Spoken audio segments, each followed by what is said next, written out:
ఈరోజు సారంగపూర్ మండలం రేచిపల్లి గ్రామంలో మరి సాక్షాత్తు జగన్నాథుడైనటువంటి ఆ శ్రీకృష్ణ పరమాత్మను మరి ఈరోజు రేచిపల్లి గ్రామంలో స్వయంభు వెలిసినటువంటి అప్పూడి జగన్నాథుడిని ఇక్కడ దర్శించుకోవడం జరిగింది. మా బీఆర్ఎస్ పార్టీ శ్రేణులు ఇక్కడ ఉన్నటువంటి పెద్దలు గ్రామస్తులు అందరితోటి కలిసి మరి ఆ స్వామివారి కృప అందరిపై ఉండాలని చెప్పేసి మరి ఇన్ని సంవత్సరాల పాలనలో స్వామివారిని ఇంకా అభివృద్ధి చేయాలని చెప్పేసి ఇక్కడ గ్రామస్తులు కోరుతూ ఉన్నారు.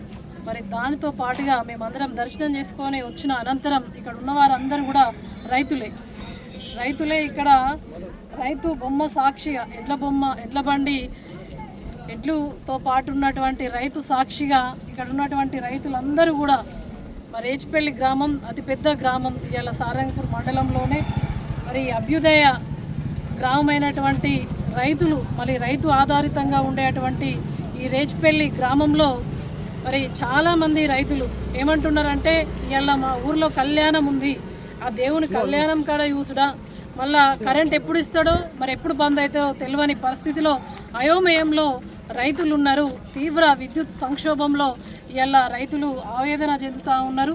ఎందుకంటే ఇవాళ రేవంత్ రెడ్డి సర్కార్ గద్దెనెక్కిన తర్వాత నేను రైతును రాజులా చూసుకుంటా అని చెప్పినటువంటి మాటలు ఇవాళ వట్టి నీటి మూటలైనవి.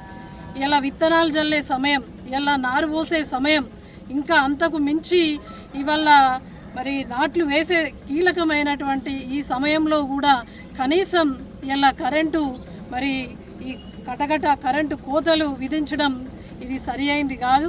ఇలా రైతులు చాలా ఇబ్బంది పడుతూ ఉన్నారు. ఒక పక్క నీళ్లు లేక బాధ, ఒక పక్క యూరియా లేక బాధ, ఒక పక్క పండిన పంట కొనలేరని ఈ బాధ.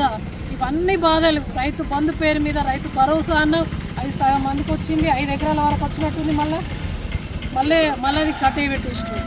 అంటే ఇది నిరంతరంగా కూడా మరి గత ప్రభుత్వంలో కేసీఆర్ గారి హయాంలో మరి ఉచితంగా నాణ్యమైన విద్యుత్తును అందించినటువంటి ఘనత కేసీఆర్ గారు. ఏ రోజు కూడా కరెంటు సంక్షోభం లేదు. కరెంటు కాడికి వెళ్ళి మరి మోటార్ల కాడ కాలయాపన చేసి మరి కావలి కాసి ఉండే పరిస్థితి మరి కేసీఆర్ గారి హయాంలో లేదు. రైతు దర్జాగా మరి ఒక్కసారి మోటార్ స్టార్టర్ పెట్టిన అంటే అది ఆటోమేటిక్గా మరి స్టార్ట్ అయ్యి నీళ్లు వారుతుండే, పంట వండుతుండే, భూమికి భారమయ్యేంత పంట వండించినటువంటి మరి రైతుకు అండగా నిలిచింది మరి కేసీఆర్ గారు. మరి ఇవాళ ఏం పరిస్థితి ఉంది? ఇవాళ రేవంత్ రెడ్డి వచ్చిన తర్వాత మోటార్ల కాడ మళ్ళీ కాపలా కాయాలి, మళ్ళీ ట్రాన్స్ఫార్మర్ల కాడ కాపలా కాయాలి. ఇవాళ రేవంత్ రెడ్డి వచ్చిన తర్వాత రైతు పొలంకు ఎప్పుడు కరెంట్ వస్తుందో, ఎప్పుడు నీళ్లు పడతాయో అని చెప్పేసి ఆందోళనలో ఉన్నారు. ఇవాళ నేను చెప్తా ఉన్నా, ఇలా రైతులందరూ చెప్తా ఉంటారు, ఇలా రైతుల మాట. ఇలా విద్యుత్ సంక్షోభం మరి రైతులను సంక్షోభంలోకి నెట్టేయవచ్చు. కానీ ఇవాళ రేవంత్ రెడ్డి ముఖ్యమంత్రి కావడమే ఈ తెలంగాణ రైతుల యొక్క మరి సంక్షోభం అని చెప్పేసి చెప్పక తప్పదు. ఎందుకంటే ఇలా రేవంత్ రెడ్డి వచ్చిన తర్వాత సకల వర్గాలు, అన్ని సబ్బండ వర్గాలు కూడా సంక్షోభంలో ఉన్నాయి. అందరు అవస్థలు పడుతూ ఉన్నారు. గతంలో రైతు రాజుగా బతికిండు. ఏనాడు కూడా యూరియా కోసం షాపులలో క్యూలు కట్టి నిలబడలేదు. ఇవాళ షాపులో లేని యూరియా మళ్ళీ యాప్ అని పెట్టిండు, మళ్ళీ మీ సేవా కేంద్రాల్లో మరి బుక్ చేసుకోరని చెప్తా ఉన్నారు. అంటే రైతుకు ఎంత కష్టం. ఇవాళ రేవంత్ రెడ్డికి కనీస జ్ఞానం కూడా లేదు. రైతును కాపాడుకుంటేనే మన రాష్ట్రం బాగుంటుంది. రైతును కాపాడుకోవాల్సినటువంటి తొలి బాధ్యత మరి రాష్ట్ర ప్రభుత్వంపై ఉంటుంది. ఇవాళ రైతు మరి కష్టపడితే, ఇవాళ రైతు కన్నీరు పెడితే రాష్ట్ర భవిష్యత్తు ప్రశ్నార్థకమవుతుందనే ఒక విషయం కూడా తెలుసుకోనటువంటి ఈ దద్దమ్మ ముఖ్యమంత్రి రేవంత్ రెడ్డి ఎంత మూర్ఖంగా ఆలోచిస్తుందంటే, ఇవాళ కాళేశ్వరంలో ఉన్నటువంటి నీళ్లు వదలొచ్చు, అయినా కూడా సాకులు పెట్టుకొని రైతుల మీద కోపంతో ఇలా నీళ్లు కూడా వదిలేస్తలేడు. ఇలా ఇక్కడ ఉన్నటువంటి రైతులు ఎవరైనా పాలకుడు వస్తే పరిపాలన మంచిగా చేస్తారు అనుకుంటాం. ఇవాళ ఏం చేస్తుండో రేవంత్ రెడ్డి పూరీలు చేసుకుంటా అలా మనమని సంతోషం కోసం చూస్తున్నాడు తప్ప, ఇలా పూరీలు చేయకు రేవంత్ రెడ్డి, నువ్వు పూరీలు చేస్తే నీ మనమడి సంతోషం కోసం చేసినావు కావచ్చు. ఇలా కరెంటు లేక రైతు ఇబ్బంది పడుతుండు, యూరియా లేక రైతు ఇబ్బంది పడుతుండు. ఇవాళ యూరియా ధరలను దాదాపు 1000 రూపాయలు పెంచినావు. డిఏపి కొనాలంటే ఇబ్బంది, మరి బీస్ మరి చల్లాలన్నా ఇబ్బంది.